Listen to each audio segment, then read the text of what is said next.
If you're currently running your trading bots locally or in a Docker container like myself, you need to stop. There's a much better way to do things, much more enlightened way to deploy your applications and your services. Let me show you how I do it. We're going to leverage the power of the cloud, specifically Google Cloud Platform, to take our application to the next level. But here's a caveat. We're not going to use VMs. We're not going to use Kubernetes. We're not that fancy. Instead, we're going to run our applications inside a Cloud Run job. What do I mean by that? Let me show you. If we go to my jobs right here, you'll see there's 2 bots running at the moment. One of them failed. And by failed, what it really means is that it stopped running. If we go to the logs, you'll see it was working just fine, but I have it to fail at around 4 p.m. Eastern time, which is when the market closes. And then my other job, Bitcoin, since Bitcoin runs 24/7, is currently running. We go see here. It's currently running just fine. So I'm going to show you exactly how to deploy this right now.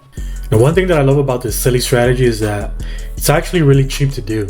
As you can see, I've been running these bots for about a couple of days now, and I've been spending less than $1 a day to run them basically 24/7 in the case of my Bitcoin bot. So it's a pretty cheap way to get your bots in the cloud and have them running 24/7 with high availability and all that other good stuff. So pretty cool. So for this to work, we're going to need 3 things. We need to create a new repository in Google Artifact Registry.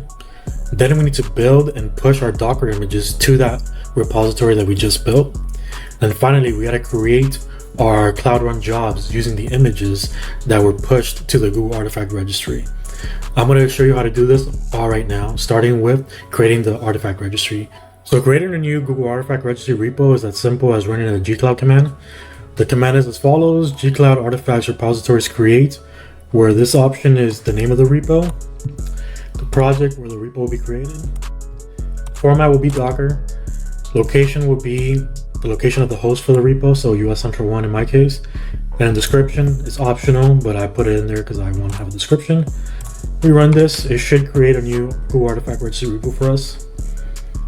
And as you can see, it looks like that was created with no problem. Once your repository is created, travel to the Google Cloud Platform and go to Artifact Registry repositories. What we're going to do now is we're going to copy the path of this repository as we're going to need it when we're tagging our Docker images. So we're going to do Center 1. Yep, this is correct. So just copy here. This gives you the entire path to your Artifact Registry repo. The next thing we need to do before we start tagging our images is to configure Docker to communicate with gcloud to the Google Artifact Registry repo that we just created. And to do that, we need to run a gcloud command to run this configuration. So we're going to run gcloud auth configure docker. Then we're going to paste the path to our repo that we just copied, but we're going to delete everything except the first part, which is the host address for our Google Artifact Registry. So if we run this, this should edit a config file in your local machine. The next step is to actually build our Docker images. So make sure you're in the file, in the directory where your Docker file is, so that you could actually build your image using the Docker file instructions. And you're going to use the following command. You're going to use docker buildx build with the flag platform and the value Linux AMD64. The reason you want to do this is because the containers that run in Google Cloud Platform are Linux based. And if you don't do this and you're running on a Mac, for example, you're going to run into the issue where the platform is not compatible with the containers that are running in the cloud, so it's just going to fail. So this way, you're building an image that's a Linux-based image. And tag it, for me, I'm tagging it as basic trading bot / Bitcoin or BTC 0.01 because I want to tag it as such. And just click enter, and this should actually start building your Docker image. As you can see, the image was built. I actually already have a copy of this, which is why it did it so quickly, but you know, in your case, it might take a little longer. After you build your image, run the command docker images to see it created. As you can see here, this is the image tag that we just created right now using the buildx command. But what we need to do next is to tag it with the path to our Google Artifact Registry repo. So when we do a Docker push, it pushes it to that registry repo. So to do that, you're going to do the following Docker tag. You're going to use the original name that you used to create the image. So it'll be basic trading bot /BTC and then the tag. 0.01, and then you're going to use the new path to your repo. You're going to call this, I'm going to call this BTC, and I'm going to tag it 0.01.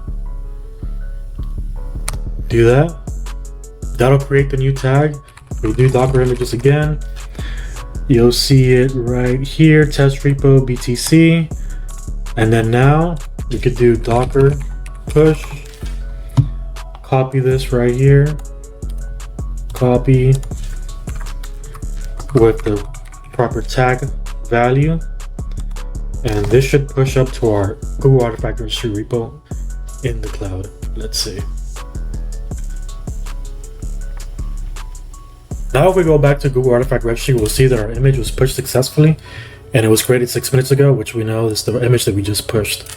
Now that we have our image in Google Artifact Registry, we can do the fun stuff of actually creating this silly Cloud Run job that runs indefinitely. Now you want to travel to a Google Cloud Run here in the console, click on Cloud Run, then go to Jobs, and then we're going to deploy a container. That's a job. The image URL is going to be the basically the artifact registry image that we just pushed. So if you click select, you'll see it here, test repo BTC, and we want this digest with that tag.